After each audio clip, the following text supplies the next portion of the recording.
My name is Marcus, and after that night, I never slept in a roadside motel again. This happened near the end of 2021 while I was driving cross-country from Texas to Missouri to visit my brother. I've been on the road for almost 10 straight hours, so by around 11 p.m., all I wanted was somewhere to sleep for a few hours. It was pouring rain that night, the kind of rain that makes the entire highway disappear behind sheets of water. I found a motel called Redwood and sitting beside an old highway exit. The place looked exactly like something out of a horror movie. A flickering red neon sign, an almost empty parking lot, and only one old pickup truck parked near the front office. I still remember exactly how I felt walking inside. The air felt unnaturally cold. The woman at the front desk looked to be in her 50s. Her name tag said Linda. She stared at me for a few seconds before asking, "Just staying one night?" I told her yes. She handed me the key and said, "Room 12. Then right before I walked away, Linda called out again, "If someone knocks on your door after 2 a.m., she paused for a moment. "Don't open it." I remember giving a small laugh. This area get a lot of drunk people or something. But Linda didn't smile. She just stared at me for a long moment before looking back down at the book on her desk. That's when I first started feeling uncomfortable. Room 12 was at the very end of the building, right on the corner of the motel. The window faced an empty field behind the property. No fence, no lights, just darkness stretching all the way toward the distant tree line. The room itself looked pretty normal. Old TV, loud air conditioner, the smell of old cigarette smoke trapped in the curtains. I locked the door, closed the curtains, and almost immediately fell asleep. A little after 1 a.m., I woke up because of sound outside the room. At first I thought it was just the rain, but then I heard it clearly. Knock, knock, knock. 3 soft knocks on the door, right outside. I stayed still for a few seconds. Nothing else happened. Then it came again. Knock, knock, knock. This time slightly louder. I remember checking my phone. It was 7 a.m. For some reason, I still remember that exact time perfectly even now. I got out of bed and looked through the peephole. Nobody there. The motel walkway was completely empty. Just dim yellow lights reflecting off the wet concrete outside. I was almost back at the bed when I heard a woman laughing softly outside, right beside the door. My entire body froze. Then a voice spoke, very softly. "Excuse me, can you help me?" I remember every instinct in my body screaming not to open the door. I still don't know why. The woman's voice sounded completely normal, but something about it felt wrong, like someone trying to imitate the way humans talk. I called through the door. "What do you need?" Silence for a few seconds. Then the voice answered, "My car broke down." Pause. I don't want to stand out here alone. I don't know why I looked through the peephole again, but what I saw made the blood in my body turn ice cold. The hallway was still empty, but there was a shadow crouched unnaturally low directly beneath the door, like someone was crawling on the ground right outside. I remember my hands turning ice cold right then. The shadow beneath the door stayed completely still. No movement, no sound, just lying flat against the crack beneath the door like someone was pressing their face against the floor, staring inside. I backed away from the door immediately. Then the woman's voice spoke again, this time closer, right beside the door. "Please," I asked. "Where are you?" No answer at first. A few seconds later, the voice replied, "Right outside." I swear every hair on my body stood up at that moment, because I had just looked through the peephole, and there had been nobody standing in the hallway. Then suddenly, I heard scratching against the door. Screech, screech, like fingernails dragging very slowly across the wood. I practically stopped breathing. The scratching continued for a few seconds before stopping completely. Total silence. I stood frozen in the middle of the room for almost a full minute. Then the motel room phone rang. I jumped so hard I nearly dropped my cell phone. The screen read, "Front desk." I answered immediately. Linda spoke right away. "Don't answer it." The blood in my body instantly turned cold. I asked, "There's someone outside my door." Linda went silent for a few seconds. Then she asked, "Did you look through the peephole?" I said yes. Linda's voice dropped lower. What did you see? I told her about the shadow beneath the door. The line stayed silent for a long time. Then Linda said, "Lock the door again." I looked down. The lock was open. I swear I had locked it earlier. I immediately turned the lock again. Click. And the exact second it locked, something slammed hard against the door. Bang. The entire room shook. I stumbled backward toward the bed. Then another hit. Bang. Bang. The woman's voice outside disappeared completely. No more begging. Only breathing. Heavy. Vet. Right on the other side of the door. Linda whispered through the phone, "Do not open the door, no matter what you hear." Then she hung up. I remember my mind going almost completely numb after that. The breathing outside the door continued. Slow. Very close. Then, I heard footsteps in the hallway. Knock. Knock. Knock. Someone walking very slowly past my room. The footsteps stopped, right outside the back window. I turned toward the curtains, and I saw the shadow of a person move across them. My whole body practically froze at that moment, because the window behind the room faced the empty field. There was no walkway, no chodwa. Nobody should have been able to stand there unless they had walked through mud and wet grass behind the motel in the middle of a heavy storm. Then the shadow passed by again, slower this time, and I could see it more clearly. A woman, extremely thin, long soaking wet hair, head hanging low. I swear my heart almost stopped. Then came knocking on the back window. Knock, knock, knock. 3 knocks, right behind me. I couldn't make myself turn around immediately. And right then, the woman's voice came from the front door again. "Please, open the door." I remember the blood in my body turning to ice, because that meant something was standing both in front of and behind my room at the same time. The knocking on the back window became harder. Bang, bang, bang. Then fingernails scraped slowly across the glass. Screech, screech. That sound nearly drove me insane. I grabbed my car keys and ran into the bathroom because it was the only place in the room without a window. But as I passed the mirror beside the sink, I saw something in the reflection. That woman was standing directly behind me. I spun around instantly. Nobody there. Then every light in the room flickered. Once, twice, 3 times. And during the final flash of light, someone was standing outside the back window. So close their face was almost touching the glass. I have never seen a face that looked so wrong. Skin pale white, mouth stretched unnaturally wide, but no eyes. Just 2 empty black spaces. Then the lights went out completely. The pounding on both the front door and the back window started at the same time. Bang, bang, bang. I remember practically crawling to the front door before sprinting through the rain toward the motel office. Linda opened the door the second she saw me. She locked it immediately and closed the curtains. I practically screamed, "What the hell is out there?" Linda sat silently for a long time. Then she told me that about 8 years earlier, a young woman had been murdered behind Redwood during a night of heavy rain. People later claimed they saw her crawling around the motel begging for help, but nobody opened their doors. The strangest part was, the security cameras never captured the girl that night. The footage only showed motel room doors shaking violently, like someone was pounding on them from outside. I asked Linda why the motel was still open. She only answered, "Because it doesn't show up every night." The next morning, I left Redwood immediately. But about a week later, I received an automatic email from the motel asking me to review my stay.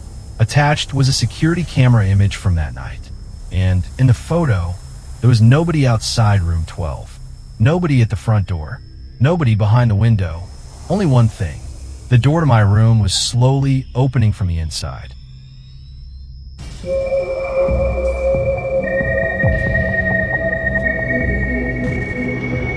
Story number 2. Room 27 never had guests, but the TV turned on every night. My name is Ethan, and the time I spent working night shifts at that motel was the longest period of sleeplessness in my life. This happened in early 2020, right after I moved to New Mexico for temporary work. I got hired as a night clerk at a small motel called Desert Palm Lodge, located beside the old Route 66 highway. It was the kind of motel where guests only stopped for a few hours before moving on. Truck drivers, travelers passing through, couples renting a room for the night. Nobody stayed long. The motel was old, but the job itself was easy. After around 1 a.m., almost nobody checked in anymore. On my first night, the manager, a man named Howard, gave me a quick tour of the property before pointing toward the very last row of rooms. "Don't rent out room 27. I asked. "Broken air conditioning." Howard shook his head. "Just don't rent it." At first, I assumed the room was under maintenance. But the strange thing was, room 27 looked completely normal. No koshchintape, no extra locks, no warning signs, just another old motel room sitting at the end of the hallway. I remember joking, "Okay, so it's haunted then." But Howard didn't laugh. He stared at me for a few seconds and said, "If you hear a TV coming from that room at night," then paused. "Don't go near it." That's when I started feeling uncomfortable. But I still thought, old motel, old guy, probably superstitious. The first night was completely normal. Until around 2 a.m. I was sitting behind the front desk eating instant noodles when I heard a television playing softly, coming from the last row of rooms. At first, I assumed a guest had turned their TV on. But then I remembered, room 27 had no guest. I checked the occupancy board. Vacant. Nobody had checked in. The TV sound continued. That fuzzy static hum from an old television. Every now and then mixed with the faint sound of people talking. I still remember my whole body turning cold right then. I don't even know why. Just instinctively feeling like I shouldn't go near that room. But eventually I grabbed the master key and went to check anyway. The motel hallway was unbelievably quiet at that hour. The yellow neon lights flickered softly overhead. The rain outside had started getting heavier, and the TV sound grew louder the closer I got to room 27. I stood outside the door for a few seconds. The television inside sounded like some kind of old news broadcast. A man's voice speaking through heavy static. Then, everything suddenly stopped. Complete silence. I remember exactly how that felt. Like whatever was inside had suddenly realized I was standing outside the door. Then the TV turned back on, this time much louder, and I clearly heard a sentence coming from inside the room. "He's standing outside the door." The blood in my body instantly went cold, because the second that sentence ended, the television inside shut off completely. I stood frozen outside room 27 for several seconds. No more TV sounds, no noise at all, just rain pounding against the motel roof. I remember mentally cursing myself for freaking out so badly. I thought maybe someone had accidentally gone into the room. Eventually, I used the master key to unlock the door. Click! The door slowly creaked open. The room was completely dark. Nobody inside. The old television beside the bed was off. Everything in the room looked perfectly normal. The bed was neatly made. Curtains closed. No sign anyone had been staying there. But the thing that made every hair on my body stand up was the room felt much colder than the hallway outside. A damp, uncomfortable kind of cold. I stepped inside to check the room, and the moment I walked past the bathroom, the TV turned on behind me by itself. SKRR. I nearly jumped out of my skin and spun around. The television screen was full of black and white static. No channel, just loud static noise. Then, through the interference, a face appeared. A woman, long hair, pale white skin, staring directly into the screen. I swear my heart almost stopped right then. Then the image vanished instantly. The TV returned to static. I immediately rushed toward the room's exit. But right before I stepped outside, I heard the bathroom door behind me slowly creak open. Creak, very slowly. I turned around. The bathroom light was on, but I was absolutely certain it had been off earlier. Then I heard a woman's voice whisper softly from inside. "Please." I have never felt my instincts scream louder than they did in that moment. "Don't look. Don't go in there." But I still stood frozen, staring toward the bathroom door. Then, something moved beneath the crack under the door. It looked like hair. Long strands of wet black hair, slowly crawling out across the tile floor. I immediately bolted out of room 27 and slammed the door shut behind me. The exact second the door closed, the TV inside blasted on at full volume, and a man's voice rang out clearly from inside the room. "It's coming out." I practically ran straight back to the front desk. Howard was sitting behind the office, smoking when I got there. The second he saw my face, all the color drained from his. He only asked one question. "You opened the door, didn't you?" I practically shouted, "What the hell is in that room?" Howard stayed silent for a long time. Then he told me that back in 1998, a woman named Claire rented room 27 alone during a stormy night. Around 3 a.m., the guest in the neighboring room called the front desk, complaining about a television blasting loudly and someone crying. When a manager at the time went to check, the door to room 27 was slightly open. The TV was showing white static. Claire was gone. No sign she had left the motel. No car. No lagi. No blood. There was only one thing left in the bathroom: a pile of wet hair covering the floor. After that night, the television in room 27 started turning on by itself whenever it rained heavily. Howard said they still rented the room out at first, until guests started complaining. Everyone who stayed there heard a woman talking inside the bathroom around 3 a.m.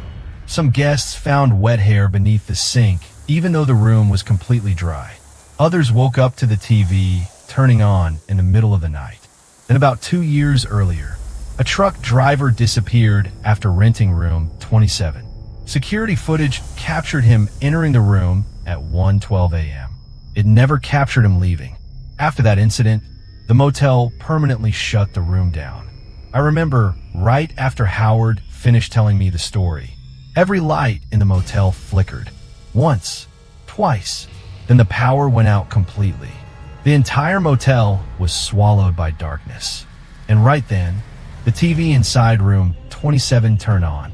Loud, static echoed throughout the hallway. Howard immediately jumped to his feet, face completely pale. Then from the far end of the motel came the sound of a woman laughing softly. Very softly. Right after that, the electricity came back. Howard ran outside first. I followed behind him, and I swear I still remember what I saw. The door to room 27 was standing open, wide open. The TV inside glowed brightly, and across the rain-soaked motel walkway, there were wet footprints leading out from inside the room. The most horrifying part was, the footprints stopped directly outside the front office door, like something had been standing there watching us the entire time the power was out. I quit the job the very next morning, but about 3 months later, I received an automatic email from Desert Palm Lodge. The subject line read, "Thank you for staying in room 27. I had never rented that room, but attached to the email was a receipt. The guest checked into room 27 that night was listed as Ethan Cole, my full name."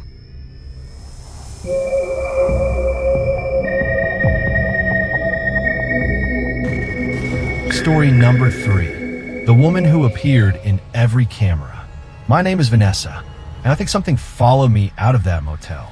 This happened near the end of winter in 2022. At the time, I was driving from Arizona to Oklahoma for my aunt's funeral. I was traveling alone because the trip was sudden, and honestly, my head wasn't in a good place back then either. I had been driving almost non-stop all day. Around 1 a.m., heavy rain started pouring down, so I decided to stop at a random roadside motel and get a few hours of sleep. The place was called Blue Creek Motel, a small motel sitting beside an old gas station off the highway. I still remember the very first feeling I got when I saw it. For some reason, the place looked like it was trapped in time. The blue neon sign flickered constantly. The parking lot was almost empty. Only 2 other cars were parked outside the far row of rooms. I walked in the front office around 1:40 a.m. The man behind the counter was named Walter, probably in his 60s. He stared at me for a long moment before handing me the key, then asked, "You staying alone tonight?" I said yes. Walter nodded very slowly. Then he said, "If you hear someone running through the hallway at night." He paused for a few seconds. "Don't look out the window." I remember genuinely feeling uncomfortable at that point, because the way he warned me didn't sound like a joke. I asked, What happened here? Walter only shook his head. Just keep your door locked. My room was room 18, near the end of the motel row, directly facing the parking lot. The inside looked old, but clean. An old CRT television, faded yellow curtains, and a large mirror hanging directly across from the bed. I remember while dragging my suitcase into the room, I got a strange feeling looking at that mirror. Like the room inside the reflection was slightly darker than the real room. At the time, I assumed it was just the lighting. I locked the door, took a quick shower, and laid down around 2 a.m. A few minutes later, I heard running in the hallway outside. Bang, bang, bang, very fast, like someone sprinting past the motel rooms.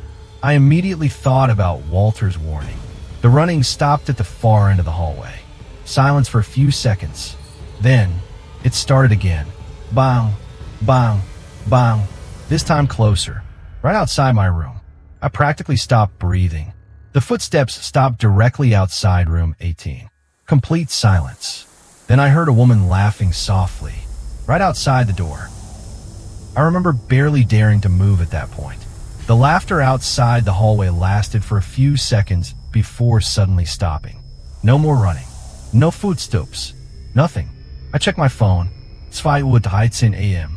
For some reason, almost every terrible thing in my life seemed to happen around that exact time. I was about to turn the TV on just to calm myself down when someone knocked on the door. Knock, knock, knock. 3 soft knocks. Right outside. I didn't answer. A few seconds later, a woman's voice spoke. Very softly. Excuse me. Pause. Have you seen my daughter? I remember my entire body turning cold, because the voice sounded strange. Not like someone crying or panicking. It sounded more like someone repeating a line they had memorized. Then the voice repeated the exact same sentence. Same rhythm. Same tone. Excuse me. Have you seen my daughter? I don't know why I still walked toward the window. Maybe instinct just wanted proof that there was really someone out there. I slowly pulled the curtain open a little, and I saw a woman standing in the middle of the motel walkway. Long soaking wet hair, wearing a white dress, head hanging low, completely motionless. But the thing that made my spine go cold was her reflection on the car window outside didn't match her real movement. The real woman stood perfectly still, but the reflection was slowly lifting its head. I immediately let the curtain fall shut. My heart was pounding so hard it hurt. Then the running in the hallway started again. Bang, bang, bang. This time it wasn't just one person. It sounded like multiple people running around the motel. Footsteps echoing everywhere. Sometimes close, sometimes far away. Then every light in the room flickered. Once, twice, 3 times. And in the instant the lights came back on, I saw that woman in the mirror, standing directly behind the bed. I spun around instantly. Nobody there. But when I looked back at the mirror again, she was still there, standing motionless, head tilted unnaturally to one side. I have never felt fear like that in my life. Then the thing inside the mirror slowly opened its mouth. Far too wide, much too wide to be human. And it spoke using my exact voice. Don't look outside. I swear my mind almost completely shut down at that moment. The thing inside the mirror was using my voice. Perfectly, not even slightly different. Then it started smiling. An unnaturally wide, twisted smile. While in real life, my own lips weren't moving at all. I stumbled backward away from the bed. The room lights kept flickering, and every time the lights went out and came back on, the thing inside the mirror was standing closer. First at the far end of the room, then beside the bed, then directly behind me. I could barely force myself to look at the mirror anymore, but my eyes kept getting pulled toward it, like something was making me look. Then the running outside the motel suddenly stopped. Complete silence. Right then, the TV in the room turned on by itself. Black and white static filled the screen. No signal.